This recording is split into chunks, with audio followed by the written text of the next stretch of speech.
Hi, morning. Appreciate that. A little feedback. Getting us started. Well, I'm excited about this morning. We're going to have some fun conversation talking about health and wellness culture and how that relates to biblical Christianity, thinking through some of those things.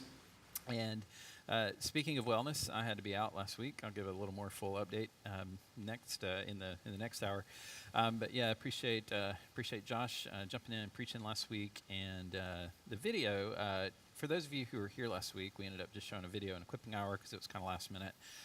Hopefully, it was helpful. It was along the same lines of some of the things we're going to talk about today by Kelly Kapic. He's a professor up at Covenant Seminary and has written a book that quite a few of us have read now, You're Only Human, and found extremely helpful. And he's actually been a helpful dialogue partner as I've worked through some of this material that we're teaching, and so some of that will be reflected even this morning. So we are going to look at this concept of health and wellness this morning, and really want to take a look at that, the benefits, the promise that we see in some of the cultural movements that are going on, and then also some of the peril that's embedded into that, and some of the subtleties that the enemy would love to twist around and get us thinking wrongly about some of these things. So that's what we'll do, is talk about the promise and the peril of wellness culture, and then we'll end off looking at what we really need and what we really want. What is wellness and what is true health? And so we'll talk a little bit about that. As always, I appreciate interactions, so if you have any thoughts, questions, cries of outrage, just let me know and get my attention, and would love to hear from you. I was thinking as we get started this morning, one of the things that I often laugh about is many of us would be very sensitive and very critical of what we call the health and wealth gospel, myself included. And that is, if you just trust Jesus and you have enough faith, then you will be a person who has health, and you will be a person who has wealth. And so what that ends up doing is it puts a lot on you as the individual. Because if you're not healthy, what's the implication? You don't have enough faith. If you're not wealthy and you're not benefiting and you're not prosperous, then you don't have enough faith. And so it really hijacks the gospel in a lot of ways. And so we are critical of that movement, and for whatever extent they try to grab verses, they're generally out of context and just don't account for large swaths of the Bible, including Paul's own experience and Jesus' own experience of these things. So that doesn't hold up. But here's what I want to tap into with that. Let's just pretend we opened up for prayer this morning, and I said, "Hey, any prayer request? What would you ask us to pray for?" What are the first things generally? Health and wealth, right? Health and wealth. That's exactly right. That's exactly what it is. And so we generally start with people who are having some sort of chronic pain, chronic illness, maybe somebody that's in the hospital having a surgery, these kinds of things, all related to health, right? Or maybe somebody lost their job, or they're having in some kind of financial strain, or they've had some kind of catastrophic business failure, something like that. And so I think the reason the health and wealth gospel movement, and which shouldn't be called the gospel at all, really, but if you, using the terminology, the reason it's so successful is because it taps into the things that are most dear and important to us. Now, let me be quick to say, I am not against praying for people who are sick. If I go down this morning, feel free to pray. I would like in fact, you have my full permission and also request. Yes, please pray. I would greatly appreciate that, and the Lord hears our prayers. So it's not wrong, but sometimes it's just misplaced hope. And I think that's where we have to think carefully about these things. So health and wealth taps into the important things about us. And I know in the room here this morning, I know many of your own stories related to health in particular. We'll be talking about that one more than wealth this morning. Health in particular, it's easy to say, oh, it's just your health. What's really important is the spiritual, until you get a paper cut, and then you can't think of anything else other than the paper cut, right? It's consuming. And if you're sick, if you have a chronic condition, and I know some of you in here this morning do. You have chronic things. If you're in pain all the time, if you can't, and you begin to lose independence and faculties and things like that, well, it just all of a sudden matters a lot, doesn't it? And it's something that we just can't seem to see past. And I'm going to argue that you shouldn't try to see past it. We should try to see through it and try to understand what the Lord is doing through those conditions and situations as a tool for our sanctification. So that's where we're headed. I want to back up for a minute, though, and look at this concept. So I shared this a little while back when we were going through the book of 1 John, and I'll just review this quickly.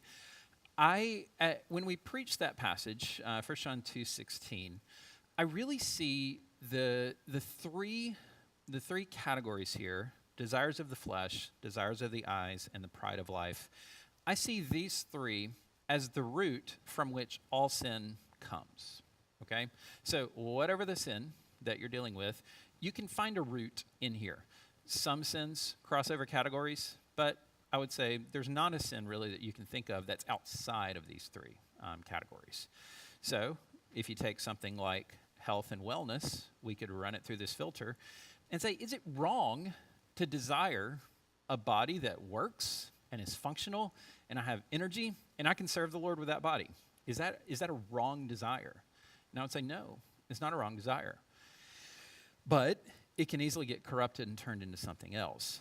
And so the point we made as we worked through that is evil cannot create a thing. It only corrupts a good thing. Okay? And so as we think about this, I want you to think about that paradigm. In what ways has a good been hijacked in this whole health and wellness culture? So let's talk about what this is, the promise that wellness culture is giving us and how we are to respond to that. I don't know about you guys, but it's really interesting world that we live in now. I'll talk about this later in the summer when we do this part of the study, but our experience and our news that we get could be varied pretty greatly in the room here this morning. Okay, used to, back in my day, we got any younger folks here this morning with us, not too many. Back in my day, we had 3 channels on the TV, and I was the remote. Hey, change the channel, 3, 5, and 10, right?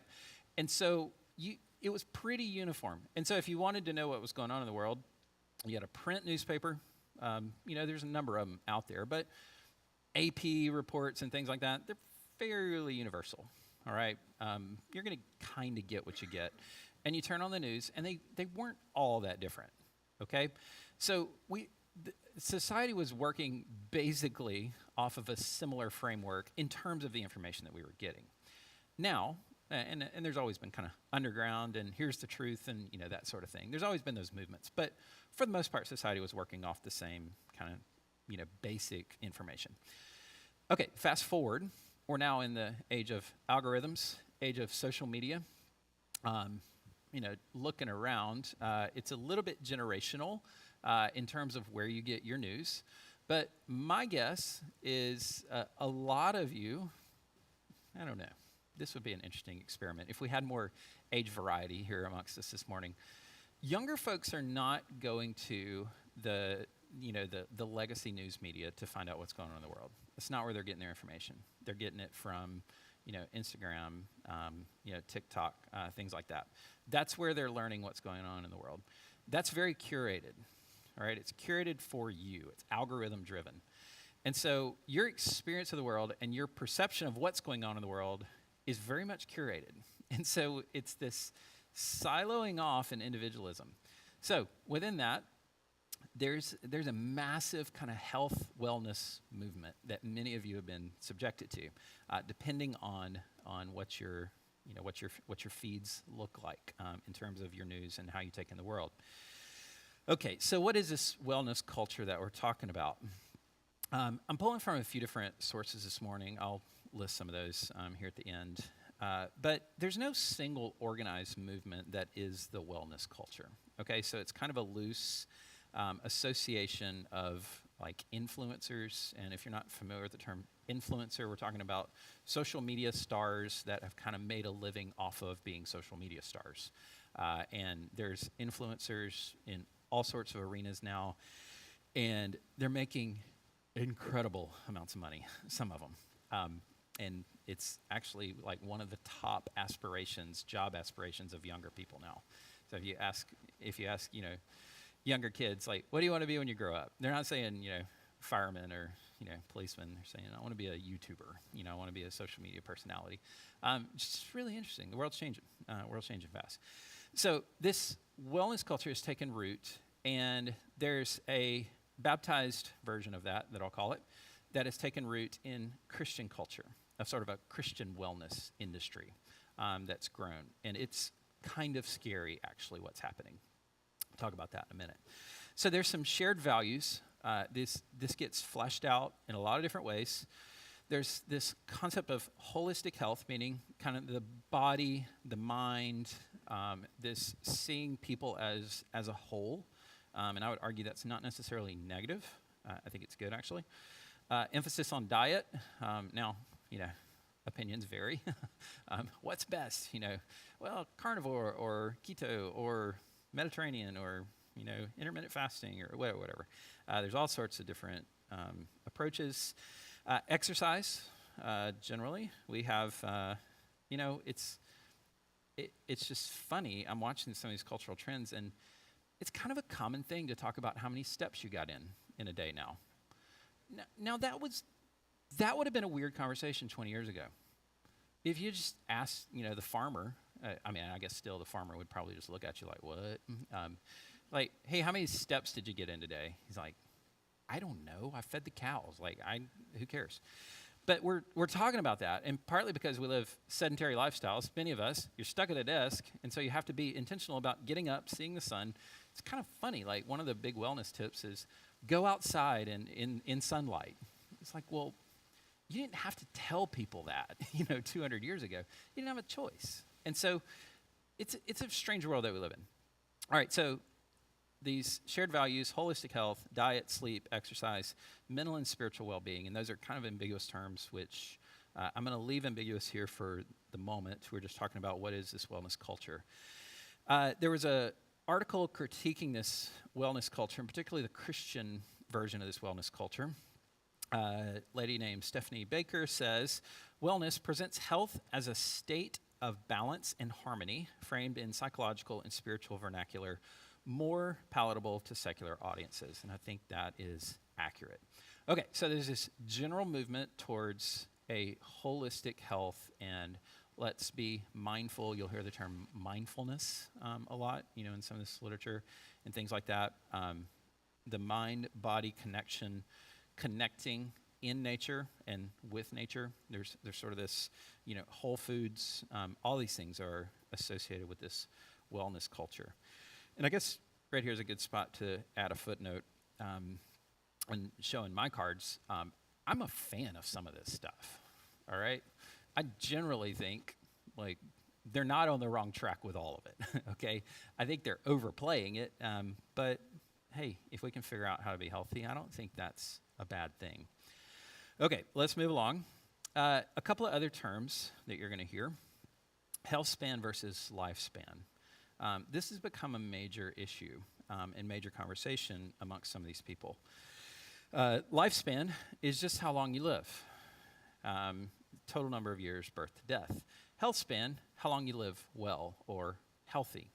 The portion of your life spent in good health, free from serious disease, disability, or decline.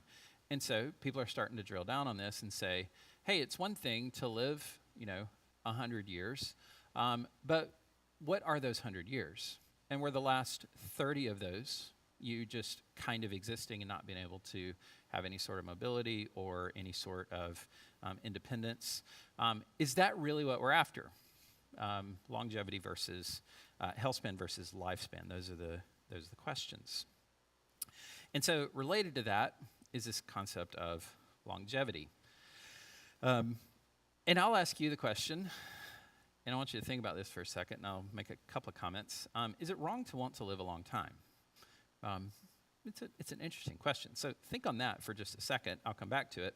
I looked up just out of curiosity, and this is not a comprehensive study of the area, but I found 7 longevity clinics in Jacksonville. All right, 7 different ones, and that's just the ones that kind of have longevity in the title that caught the SEO, search engine optimization. They caught the Google. The Google found them. Okay. There's probably more that have some sort of emphasis or focus on this idea. Again, I think looking back 20 years ago, I would have to research this a little bit more, but I doubt any of those were really, it wasn't really a thing that we were talking about, this concept of longevity. So here's my question, and this isn't rhetorical, I want you to answer. Is it wrong to want to live a long time?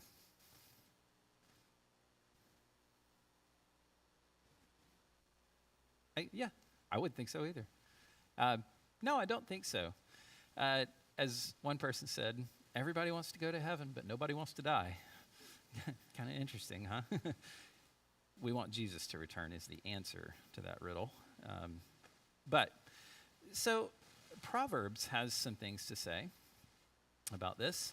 Long life is in her right hand, and in her left hand are riches and honor, meaning wisdom. Wisdom's what is being talked about in the book of Proverbs. So it's not viewed as a negative, okay? Long life is viewed as positive.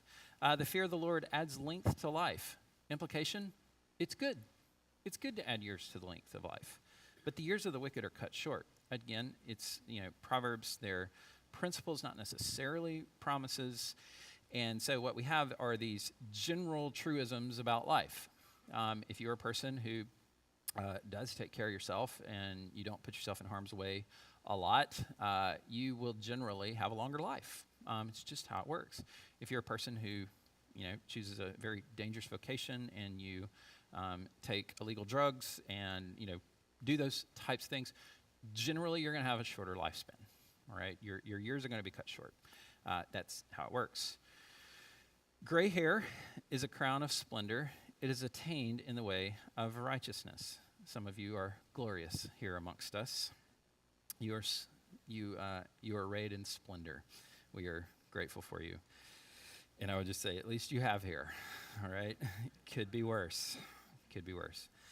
So, I don't think Christians should be people who are necessarily just trying to exit planet Earth prematurely. The Lord has us here. He has us here for a mission and purpose and reason. And so it's okay for us to want to be here. I think we should actually want to be here for as long as the Lord has us here. I think that's a healthy understanding. We're going to have a whole session on death and some of the developments around some of the study of longevity. I'm going to tease some of that this morning, but we're going to have to leave a lot of that conversation for later. So I asked you the question, is it wrong to want to live a long time? I think our answer is no, not necessarily. But what about this? Is it wrong to want to live forever? No, a little bit different question. Yeah, right. And I'll give my favorite answer. It depends. It depends on what you mean by that. If you're saying that I want to figure out a way in this physical body to grab onto the technology that we have available to us, maybe it's through nanobot technology someday or some sort of code that we figure out how to rewrite cell infrastructure and fix mitochondrial dysfunction and whatever else, I want to figure that out and I want this body to last forever. All right, I would say that's a disordered desire. All right, it's a wrong desire. But to say, I want to be with Jesus and my Lord forever and ever in all eternity, I think that's a perfectly valid Christian thing to say, okay? So I want to be careful how we nuance this. There's a lot that goes, there's a lot of people that have thought about this before us, okay? This is just the latest version. So I want to give you just kind of a big sweep of people who have wrestled with this concept of longevity and eternality and defeating death, all right? We're not the first culture that's wrestled with this. Epic of Gilgamesh, one of the oldest writings that we have. It's really the story of a quest for immortality. Alcipius, our mythology people. Do we have any mythology folks amongst us here today? I know a little bit about mythology. I'm not an expert on that. I think we need all our, well, Kate's teaching next door. She could help us out here. Zach could help us too, but he's next door. Alcipius, he disrupts the natural order. He got so good at medicine. This is mythology, all right? Not a true story, okay? Just to be clear. He got so good at medicine that he figured out how to bring people back from the dead. And so he was judged, he was killed by Zeus because he's disrupting the natural order of things. So this is interesting, all right? So the ancient Greeks, they were thinking about the concept, the life-death cycle, and they're playing around with this in mythology, saying, what happens if you interrupt that? What happens? And they said, oh, you can't, because it's this natural order of things and the way it goes. Interesting. Fast forwarding quite a few centuries, Ponce de Leon, the Fountain of Youth, just south of us, if you guys have drunk of the Fountain of Youth. When we first moved here, we went down to St. Augustine. We were exploring the area with the kids, and I was telling them about the Fountain of Youth and some of the Spanish explorers and what they were looking for, and I forget which kid said it, but they were young at the time, and they're like, well, did they find it? I said, well, you know where they are now? They're like, dead? I said, yeah, I guess it didn't work. I guess they didn't find it. It didn't work out. But there was this, the point is there was this concept of immortality, this dream of finding something that's going to fix the problem of death. Frankenstein, written by Mary Shelley, 1800s. Amazing story. She started writing this when she was only 17 years old, which is just amazing. She was a genius, a little bit messed up, but a genius all the same. And had this concept of what is life? What is life? And can we make it? So she, in the story of Frankenstein, Dr. Frankenstein's not the monster. Frankenstein's the doctor who made the monster. So just when you're in a conversation about Frankenstein later this week, just remember that. So Dr. Frankenstein takes cadaver parts, sews them together, energizes it with electricity, which was kind of ahead of its time, because we know now that there are electrical impulses. If somebody, we have an AED machine in the back, it's using electricity to jumpstart the heart. And so, she's kind of ahead of her time thinking through this stuff and thought, what is it that animates a person? What is life? And should we mess with this stuff if we could? Picture Dorian Gray. You might remember this one. Classical school people, I'm sure, read this one. There's this painting of Dorian Gray, and basically Dorian Gray becomes younger and doesn't feel the effects of aging, and all of the things he does, the wrinkles on his face, and when he does something wrong, the stress in his body, it goes onto the painting instead of him. And so this painting becomes more and more hideous over time while he's able to maintain his wellness. But in the end, what we learn is he traded his wellness for his soul. And I think this is a tale that we need to listen to. I'll skip past these other two because I'm going to mention these more when we get to a section later. So wellness culture, let's summarize a few things. It's not a new thing that we're dealing with or thinking through. At its best, wellness culture is echoing Proverbs. Long life is a gift from the Lord. Care of the body is stewardship. There is a certain sense of stewardship of caring for the body. I think that's good. And it's a gift. Health is a gift to be received from the Lord. But wellness culture at its worst is echoing Genesis 3, not Proverbs. Not simply trying to live forever, but ungoverned, unmooring ourselves, unhitching ourselves from God, who gives us life as from Him. So a biblical understanding of longevity and health is this: teach us to number our days so that we may gain a heart of wisdom. That's the concept, and that's the idea. All right, so we've started dipping into, so that's wellness culture in a nutshell, kind of what's going on. There's a number of leading voices on this wellness culture, kind of concept right now, and they're all over the place, in terms of some have a loosely biblically aligned worldview, and some are pretty radical thinkers out there. I think we can learn from a lot of different people, but it's a little bit of a disparate movement, but we try to just distill down what we're talking about. You're going to hear more and more about this. Take these 49 supplements every day. And it's become the new big pharma, ironically, but we'll talk about that in just a moment. The peril of wellness culture. And the way I want to frame this is some false hopes that begin to emerge out of the wellness culture. And I've already teased a little bit of this, but let's talk about that. One is this: health equals meaning and/or purpose. So, what's your goal in the wellness culture? Well, it's so that you have, you feel healthy, you feel energized. And I would just keep asking the question, for what? Why? What are you going to do with all that energy? More sin? Well, that's not going to help. So why? Keep pressing. Be a toddler. Keep asking why. Why? Just keep pushing on that. Keep pushing that button, and you'll get to the bottom of what's actually driving it. And what you find out is that it's really empty at the end of the day. Okay, so we can make people live longer. People are living a lot longer, by the way. We know that. I mean, if you just look at life expectancy, from 100 years ago to now, people are living longer. And that's what's led to this conversation about health span versus lifespan as well. There's a documentary called Forever Young.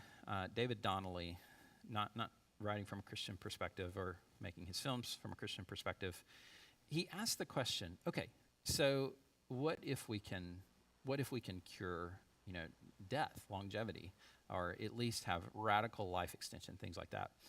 Without purpose and meaning, what's the point of living longer in the first place? This is an existential question that's not going away. So that's a fundamental question. That's where I believe there's a false hope embedded in the wellness culture that if you just get healthy, well then, that's all we need to do. It's not. It doesn't give meaning and purpose.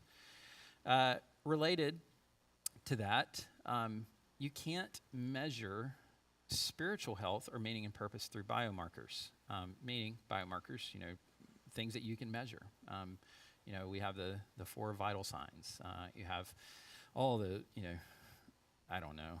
It's like new things every day. It's like you should be tested for this, and if you looked at ApoB and ApoA and triglyceride and HDL and LDL, well, actually, HDL isn't that bad, and LDL, well, it's not what we thought it was. Well, it's like, oh my goodness, I'm going to lose my mind.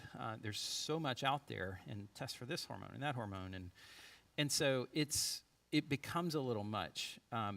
But there's no test, there's no biomarker for your meaning and purpose measure. Donnelly points this out.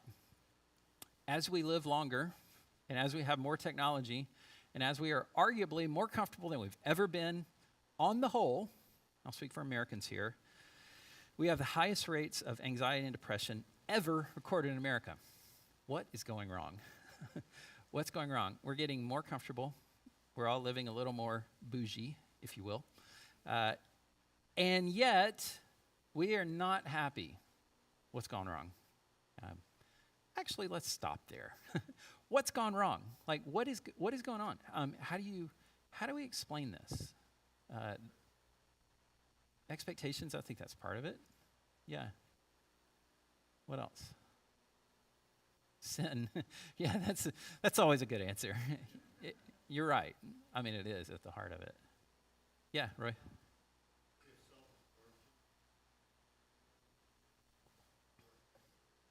That's a really good point. Yeah, that's one of my takeaways at the end. But let's talk about it for a second now since you brought it up. I think. Well, I'll give an illustration. How many of you have ever gone to serve with another group of people, and you got way more out of the serving than the people that you were trying to serve? Yeah, I think we've all had that experience at some point or another. And I think that's maybe a paradigm for us to think about this. It's like, yeah, you can have all this stuff, but you're so self-absorbed. And we as a culture, I'll just say, are so self-absorbed that we just can't even, we're missing it. It's something called the hedonistic fallacy, if you ever read about that psychology. Hedonistic fallacy is the more you seek pleasure, the less you have it. That's the hedonistic fallacy. I'm not much of a golfer. I enjoy hitting the ball every now and then. And there's great irony in that when I'm trying to hit a drive, the harder I try to swing, the farther in the next county it's going. All right? But if you just relax and hit the sweet spot of the club and let the club do the work and your mechanics are in line, you can send it. Josiah could help us with this. But when you just really twerk it and try to crank it, like for me, it's a hard right. I slice it every time. And that's the interesting thing. It's like the more you try to make yourself comfortable and happy, the less it works. It's just it's the irony of life. God made us to live in community and to serve other people. And when we're not doing that, we sense deeply that something's off and wrong. I think that's part of what's going on. Yep.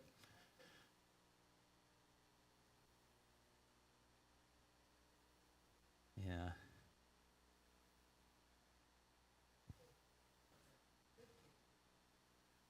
Yep.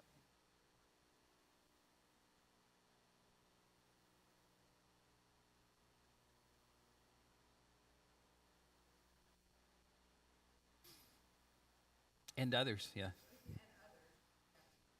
Yeah. So good. Yeah, that's really good. Yeah, Steve? We got two Steves. You both raised your hand. Yeah.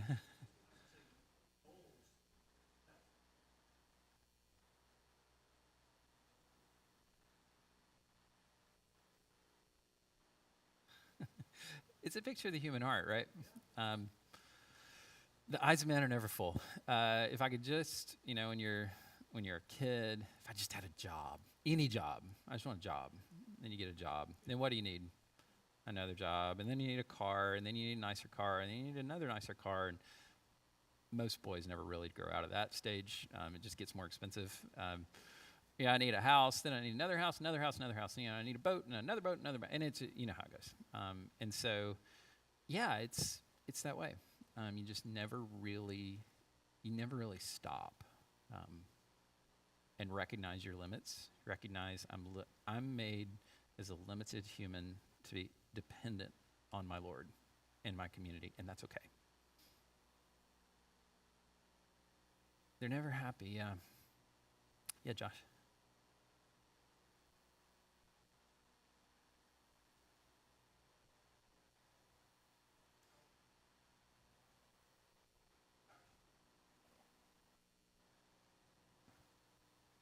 Yeah.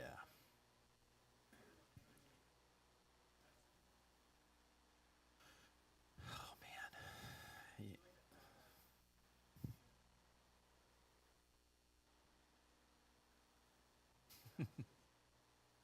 Yeah. Yeah. Yeah. It's it's kind of funny. And this is like a running joke in my family, because I always said that I want to look older, because going into ministry, I'm like, nobody takes you seriously. If you like don't look like you've like been through something, nobody wants to listen to you. And so I'm like, I want to look older. And now that I'm older and I don't look younger, I'm like, huh, maybe that wasn't a great, great desire. Maybe I want to, pull the.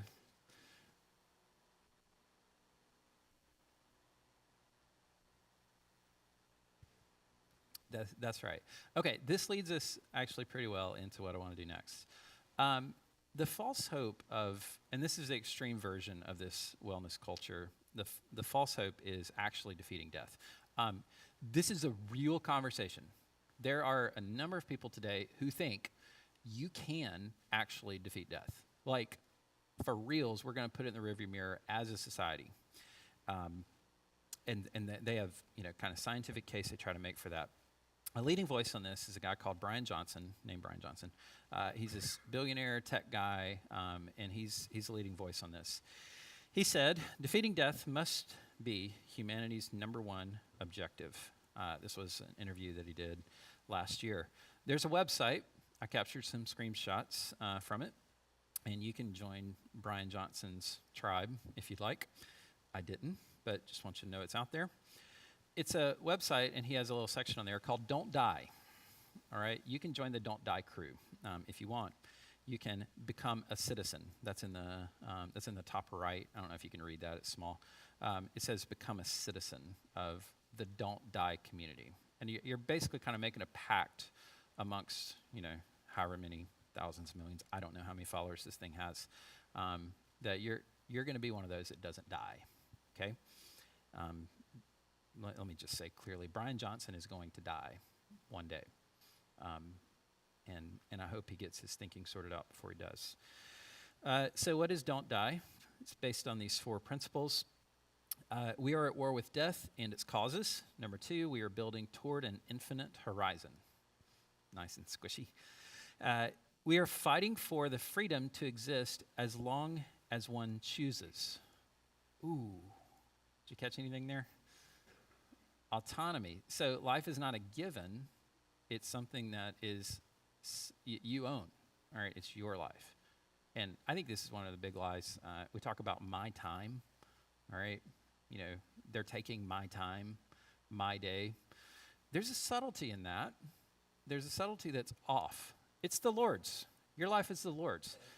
Theologically, biblically, his ruach, his life, is in you for as long as he wants it in you. All right, so your days belong to the Lord. Christians have a different view of this. And then why? Because we have things to do tomorrow. Okay. So you can download the app, and you can play the Don't Die game. You can score yourself on how you're doing on the Don't Die meter. I don't know. It's a very strange concept. But I think this stuff is taking root. Like, I'm hearing it more and more. This is extreme, and I wanted to show you the extreme. But I think a lot of people are kind of soaking this stuff in because of how we started. What are the things that really, really hit to our hearts? Our health and our wealth. It really does. And so this speaks to us at a very deep level. I would just remind us of this. And just as it is appointed for man to die once, and after that comes judgment, death is by appointment. And you're not missing that train. It's by God's appointment and design. Yep.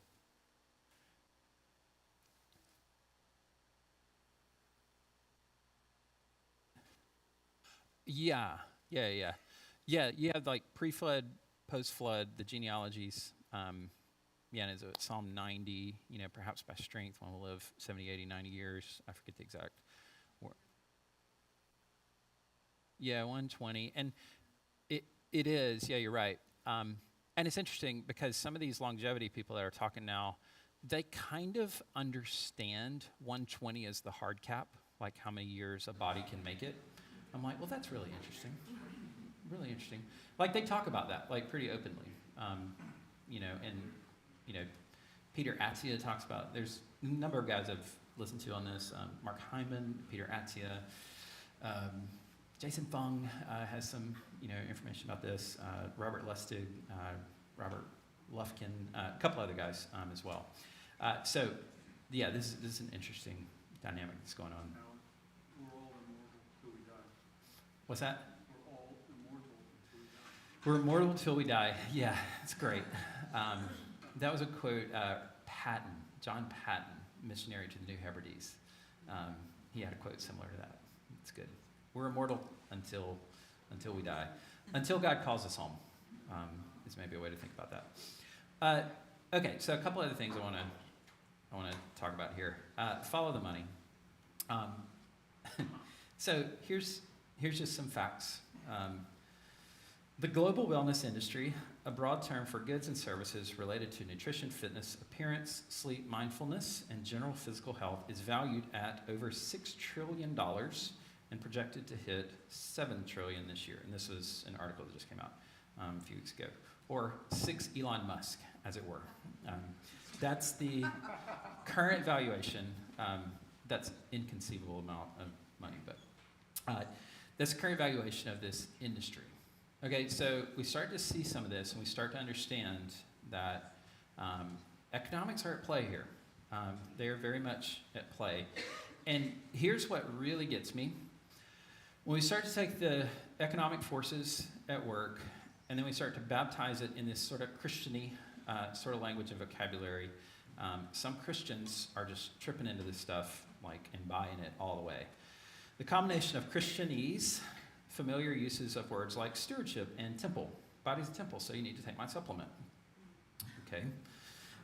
And the promise of a product that improves physical health and puts the consumer in alignment with God's created order is a potent marketing strategy. Now, I want to nuance this because what I'm as I mentioned, I have tried to learn a lot about health and wellness over the years, and I generally am a fan of being healthy. Try to go to the gym, try to eat right. I'm a fan. All right, so let me just be clear with that. And I do think there's a certain sense of stewardship that's associated with that. So I am a fan. But here's the problem. When that gets co-opted into a marketing strategy, that's an issue. That's an issue. And when you start selling products and brands are branding themselves based on this Christian-y kind of thing, because they're trying to tap into this $7 trillion market, there's a lot of money out there. So we just need to be discerning and careful with this. Another thing. Is that just with the Christianese approach to it, the 6 to 7 trillion? No, that's the market cap overall of kind of the wellness industry. I don't know what percentage would be the Christian-y version of that. I imagine it's small in comparison to the 7 trillion, but all the same, there's a lot of professing Christians, and that's a pretty big block, of people to tap into. Politicians learned this a long time ago, so for what that's worth. Here's another problem. What's actually real? All right, and this gets into a little bit of the AI conversation we're going to have later in this series as well. This one, I shouldn't laugh because it's ridiculous, but it's kind of funny. So there was an Amish grandmother giving health advice. Turns out she is completely AI generated. All right, she has videos. You can go look it up. I don't know. What words do we use? I'm lost. She is on Instagram, and she's holding up plastic water bottles in a Costco and talking about chemicals and the heat and molecule breakdown and all this kind of stuff. Then next scene, she's at a kitchen table, very Amishy looking, and kind of co-opting the Amish trust purity sort of thing, co-opting that into a marketing strategy. It's completely AI generated. That's a problem. That's a problem. So what's even real? Promoting supplements, talking about the evil of plastics, warning about food, labels on food. She's holding up food labels. She may not have even been wrong, but she's not real. And it's very confusing. What you do with that. It's very confusing. So just know that that's out there. The same article I was referencing earlier says there's no guardrails. A lot of influencers will say that mainstream medical providers are shills for the pharmaceutical industry. But the supplement world actually works exactly the way they say Big Pharma works. It's so true. Shills meaning like the kind of a cover, for the pharma industry, but the supplement industry is kind of starting to work that way as well. So a few thoughts. I've woven some of this in, but I want to bring some Christian understanding and worldview to this. So some biblical cautions. I think one of the places the wellness industry really falls short for Christians is it doesn't have an answer for chronic pain and illness. It doesn't have an answer for that. The answer is more supplements, more exercise, get more steps, get sunlight, get blue blocker glasses, take this supplement, take creatine, I don't know, whatever else you take. Its answer is that, and it's only that. All right? Christians actually have a different category. We have a column that we can put pain and suffering in, and we can say these are birth pains that are shaping us into the image of Christ and helping us long for the new creation. All right, so Christians, we have so much better material here than the wellness culture. All right, don't lose that. Death in the fall. We have had life extension. All right, there's no doubt about that. People are living longer than they used to. But the concept that we're going to defeat death one day is a false hope. It's false, and people are putting their hope and they're putting all their cards in this. And Some people are claiming they're going to be cryo-frozen so that, they can be unthawed, in 100 years when we figure out whatever it was that got them, that killed them eventually, and kind of reanimated at that point. Like, that's part of the conversation. It's a false hope. The problem of the self. I mentioned this earlier, and Roy, you brought this out, which I think was good. In the wellness culture, everything becomes about self-optimization. Relationships, sleep, exercise, food. So you relate to another person. So there's a book out there, and it's actually a documentary series. It's interesting. It's called Blue Zones, and this guy goes around to 6 different areas that have the highest percentage of people that live a long time. All right, that's kind of the premise of it. 6 different areas. They're all very different. One's in California, one's in Greece, one's in an island, and they're all very different. They eat very different things. And one of the things that they find, he tries to draw these commonalities. What is it that causes people to have these long lifespans? And he has, I believe it's 6 markers that he kind of pulls together in this. And one of those is community, which is really interesting. It's community. It's people that, share meals together, and shows them all, these 100-year-old people. They're dancing together and walking up hills together. And there's this idea of community and this closeness. And he says this contributes very much to your overall health. I think that's amazing and an interesting thing and something we can learn from. But the reason you're in community isn't just so you can live a long time. The reason you're in community is because Jesus has created his church, and he's given us a mission, and we're supposed to be serving others for the glory of God. All right? So it's okay to see these things, but we got to take it a level higher. All right? This isn't for self-optimization. It will help you, but that's a byproduct of glorifying God with your gifts and relationships. Okay? Which it's subtle, but it's important. We could say the same about exercise, sleep, food. The sleep thing is really interesting to me. I think there's actually a name for this kind of, I don't think disorder is the right word, but problem that people have now. We have so many people that are trying to track their sleep that they aren't able to sleep. They wake up all night checking on their sleep. And I'm like, if you turn that off, you might be able to sleep. Like, I don't know. It's just like the cruel irony of that is kind of interesting to me. Stop looking at your metrics and just relax. I don't know. But, it's almost like telling somebody who's stressed, it's like, well, just don't be stressed. It's like, well, that's helpful. Now I'm more stressed because I'm stressed, and it's a self-perpetuating cycle. So I get it. Exercise, food, similar things we could say about that. They are good. They have a good, all right? But that good can quickly, remember the 3 columns, good desire, satanic strategy, hijack desire. It can come out the other end and turn into this complete obsession. Obsession with exercise, obsession with health. It can become that. So God becomes a means to wellness and not the end.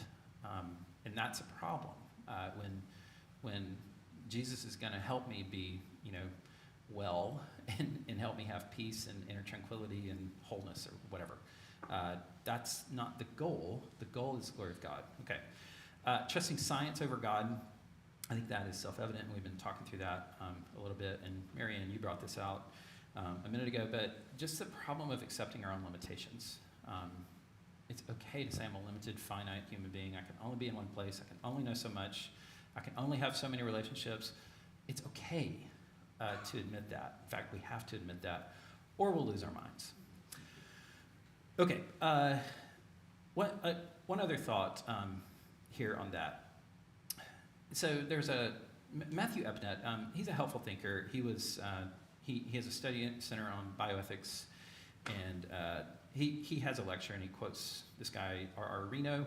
He says, many of us are functional transhumanists, meaning those who are leaning into science in order to get us past human limitations. It's kind of what we're talking about.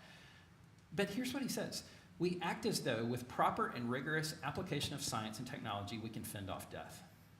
Now just stop and think about that. I've seen this. I've seen this with families. I've seen it in my own family. When you sit down with a doctor and they say there's nothing we can do, it's a shocking statement to us, isn't it? Like, wait, like nothing? I mean, don't we have like a multi-billion-dollar building we're sitting in with all this technology? And like, aren't there brilliant people? And don't we have AI now? And don't we have robots? And it's like, no, there's nothing we can do. You have to be able, but we're functional transhumanists. We're like, oh, the doctors will fix it. The doctors will fix it. There's an answer. There's a pill. There's a whatever. There's not for some things. And we have to be willing to accept that. What we really want, the wellness we're really after as humans. I love this quote from D.A. Carson. I've said it before. I'll say it again. D.A. Carson, who currently has Parkinson's disease, he says, I'm not suffering from anything that a good general resurrection can't fix. What I need is not a surgery, it's not a pill, it's not, GLPs or, SLRIs, whatever else. It's not that. What I need is a resurrection. That's what's going to fix it. And we just can't lose that as Christians. Can't lose that. Philippians 3:21. Who will transform our lowly body to be like his glorious body by the power that enables him even to subject all things to himself. What an incredible promise that is. Transform our lowly body to be like his glorious body. That's incredible. Just incredible for us to think about. A few resources that I'll mention here. 3 articles that I found really helpful. I've mentioned these throughout. There was a Christianity Today article. There was a podcast from L'Abri Study Center that I found helpful as well, critiquing wellness culture. And then Matthew Epinette, which I'll talk more about him later as we talk about technology a little bit more, but I found this helpful as well. A few resources, if you are interested in learning more about metabolic health, things like that, things that I have found helpful. I would say the top 3 are like very useful if you're interested at all in this. And again, I don't want to separate out. I want to see the good in what they're trying to do. We just need to be careful that this doesn't get co-opted into an ungodly disordered desire. But desiring to take care of yourself, take care of your body it's not inherently sinful, okay? It's just not. Neither is eating French fries. So let's just balance things, right? Those aren't inherently sinful desires. Okay, I left 2 minutes. Who has a thought? Biggest commercials on Biomass are Tom Brady and Kim Kardashian. Yeah. I'm serious. I just saw it on Fox the other day. Yeah. I mean, promoting whatever you want to say. Right, the whole wellness thing. It's a huge business now. Huge business. Yep. Oh, yes. This is up your alley, Tiana. I think part of the problem, though, is that we're tethering our happiness to things that are not going to satisfy us. That's good. And we are eternal beings. Like you said at the beginning, wanting eternality is good fundamentally. It's just the mode is incorrect, right? That's right. We desire an eternal life of some sort. It should be with God. Yeah. Yeah.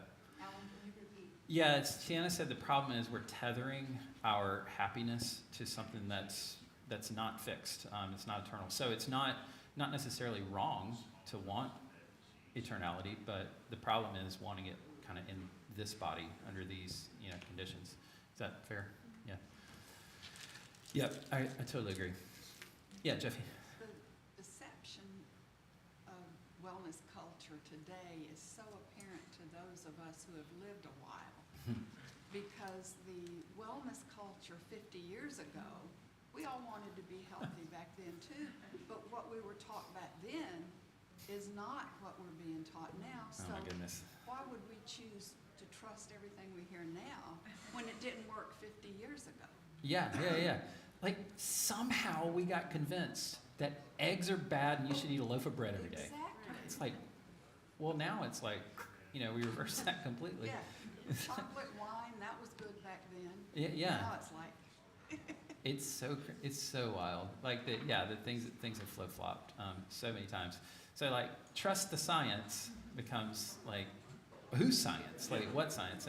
And so that's why I think a lot of us are. That's why I think Christians are so vulnerable to this like Christianese version of this, and that's why I bring it up. Because if you can sort of like co-opt the Amish, well, they're pure and right and whatever. We're not Amish, but like we have a sense that they're not trying to deceive us, right? Like they're trying to like borrow their trust from their culture and say, well, if they do it, you know. And so that's part of what I'm saying. But yeah, the science changes, you know. I don't know. What was it? I read a book years ago. I gotta let you go, but it was called Radium Girls. Did you guys read that? We used to use radium, like for clocks, you know, the glow-in-the-dark clocks. And they had these ladies that would paint the face of the clocks with radium, like in the paint. And they would, in order to get the brushes to tip just right, they would tip it in the paint and they would put it in their mouth, you know, like that. Well, they all get like jaw cancer, and then there's like massive lawsuits and like a huge thing. Read it. It's so like radium was good for you. It gave your skin a glow, right? That was wellness culture from, I don't know what years that was, but I forget now.